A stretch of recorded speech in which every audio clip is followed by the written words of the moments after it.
Okay, get ready, because we are diving deep today I'm deep. into one of the most fascinating and disturbing chapters in American history, Oh, yeah. the Salem witch trials. It's a good one. Now, you might think you know this story, Right? but we're going to peel back the layers and uncover the real story behind the accusations, the social dynamics, It's the juicy stuff. and the lasting impact of this really dark period. It's a story that continues to captivate us centuries later. Yeah. It really speaks to some of the deepest fears and anxieties Absolutely. within human nature, I think. Exactly, and to really understand what happened in Salem, Yeah. we need to kind of transport ourselves back Back in time. to 17th century New England. Imagine living in a small, isolated Puritan community Small and isolated. where life is governed by strict religious beliefs and the fear of the devil is just all pervasive. Oh, yeah. Constant fear. Right. In this worldview, everyday misfortunes, Yeah. like Yeah. illness, a failed harvest, even strange behavior, Right. could be interpreted as signs of witchcraft. Oh, wow. It created an atmosphere of suspicion Constant suspicion. where anyone who was different or didn't conform could become a target. So there wasn't just about, pointy hats and flying broomsticks. No. This was a society grappling with very real fears and anxiety. Real anxieties. And those fears had a profound impact on how they perceived the world around them. Absolutely. And to make matters worse, Salem wasn't this harmonious community. Right. It might appear to be on the surface. Yeah. There were deep-seated rivalries, disputes over land ownership, and disagreements about church leadership. So it was already a community rife with tension and suspicion, Oh, yeah, tons. even before the witch accusations began. Yeah, It sounds like a tinderbox waiting for a spark. that's a great way to put it. And the spark came in the winter of 1691-1692. Oh! A particularly harsh winter marked by economic hardship, relentless weather, and the constant threat of attacks from Native American tribes. Wow. So all of this heightened anxieties creating a climate of vulnerability and fear. And then in the midst of this already tense atmosphere, Right. two young girls, Elizabeth Parris and Abigail Williams, I've heard of them. began exhibiting strange and disturbing behavior. They had fits, contortions, and uttered strange cries. And when doctors couldn't explain their ailments, Right, suspicions turned towards the supernatural. of course. In a community where belief in the devil and witchcraft was so ingrained, it was almost inevitable that someone would suggest witchcraft as the cause. It's chilling to think about how quickly fear can eclipse reason, Yeah. especially when it's fueled by religious fervor and a belief in the supernatural. And sadly, the first people accused were those already on the fringes of society. Oh, really? Sarah Good, Ah. a beggar, Sarah Osborne, an elderly woman who didn't attend church regularly, and Tituba, an enslaved woman. It's striking how these initial accusations targeted individuals who were already vulnerable and marginalized. Right. It speaks volumes about the power dynamics at play and how easily those who were different could be scapegoated. Indeed. And then comes a pivotal moment, Okay. Tituba's confession. Oh, Not only did she admit to practicing witchcraft, but she claimed there was a conspiracy of witches plotting to overthrow Puritan society. now that really throws fuel on the fire, doesn't it? Big time. It gives credibility to the accusations and feeds into the existing fears and anxieties of the community. Precisely, Tituba's confession validates the community's deepest fears and provides a framework for understanding the unexplained. It's a turning point Yeah, as the accusations start to spiral out of control. and I can't help but wonder, were there also personal motivations at play? Oh, yeah. Could accusing someone of witchcraft be a way to eliminate rivals or seize their property? Possibly. After all, we know that land disputes were common in Salem. That's a crucial point.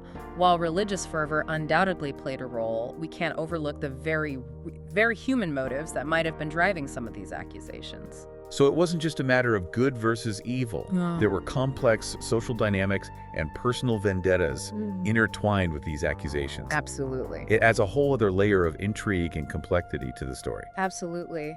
And to understand the true nature of the trials, we need to look beyond the religious rhetoric and consider the human motivations, the power dynamics, and the individual stories of those who are accused. We can't forget that these were real people Right. with real lives and families who were caught up in this whirlwind of accusations and fear. Very true. And as the accusations spread, the trials themselves took on an almost surreal quality, Yeah. fueled by this thing called spectral evidence. Spectral evidence. Yeah. What exactly does that mean? Well, it was this bizarre concept that was accepted as legitimate proof in court. Oh, wow. The idea was that a person's spirit, or specter, could harm someone even if their physical body was miles away. So you could be accused and convicted Oh, yeah. based on someone's dream or vision? Uh-huh. That sounds impossible to defend against. Exactly. It was basically hearsay Wow. with a supernatural twist, and it created this climate where anyone could be accused, Right. and there was virtually no way to prove your innocence. That's terrifying. It highlights just how far logic and reason had been abandoned Right? in this atmosphere of fear and paranoia. But wasn't anyone speaking out against this? Well, initially, the trials were seen as a way to purge the community of evil and reinforce religious order, so those in positions of authority actually saw them as necessary. So the trials served their interests. Yeah. At least in the beginning. At least in the beginning, yeah. It's chilling to think about how power can be used to exploit fear and manipulate people. It is, but as the trials escalated and the accusations became more outlandish, even some of the most prominent figures began to have second thoughts. Like Cotton Mather, for example. Yeah.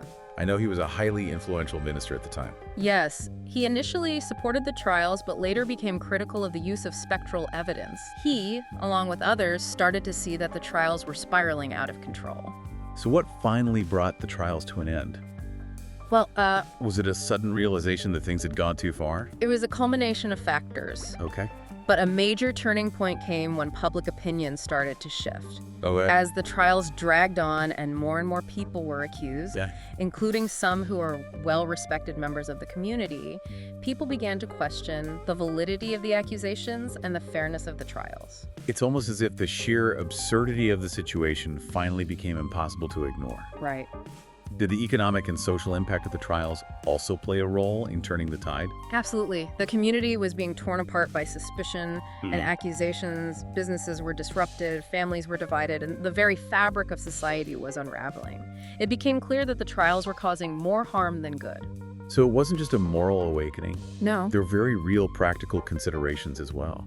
Exactly, and ultimately it was Governor William Phipps who stepped in and put a stop to the madness. He ordered the release of those who were imprisoned and formally denounced the use of spectral evidence. It must have taken immense courage to stand up to the prevailing beliefs and the powerful figures who supported the trials. It did, and while Phipps's actions marked the official end of the trials, the scars left by this dark chapter in American history run deep. It's a chilling reminder of how easily fear and paranoia can grip a community and lead to the erosion of reason and justice. And it's a cautionary tale that transcends time and place. The Salem witch trials serve as a stark warning about the dangers of mass hysteria, the fragility of justice, and the enduring power of fear. But it's also a story of resilience and the eventual triumph of reason over fanaticism. The fact that people like Cotton Mather and Governor Phipps had the courage to speak out against the prevailing sentiment gives me hope that even in the darkest of times, there are always those who will stand up for what's right. You know, it's a story that continues to resonate with us today, doesn't it? Oh, for sure. We see echoes of Salem in the way we sometimes label people or ideas as dangerous Yeah. or heretical, often without any real evidence. Yeah, that's right. The term witch hunt has become part of our modern vocabulary. You know, a cautionary tale about the dangers of unfounded accusations and the persecution of those who hold dissenting views. It's a reminder that even though we live in a supposedly enlightened age, Right. we're still susceptible to the same fears and prejudices that fueled the events in Salem. And that's why it's so important to learn from history. Yeah. The Salem witch trials weren't just an isolated incident. Right. They were a manifestation of deeper societal anxieties and power dynamics Yeah. that can still be found in different forms today.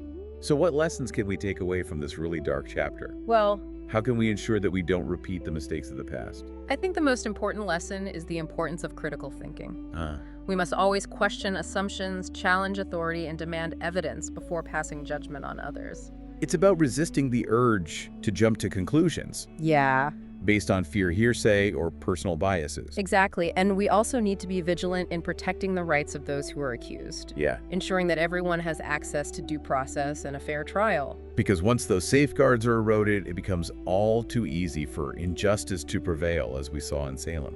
And we must remember that the targets of persecution are often those who are already marginalized or vulnerable. Right. We have a responsibility to speak up for those who are being unjustly accused or silenced. It's a powerful reminder that the lessons of Salem are timeless and universal. Yeah. They challenge us to be more thoughtful, more compassionate, and more committed to justice.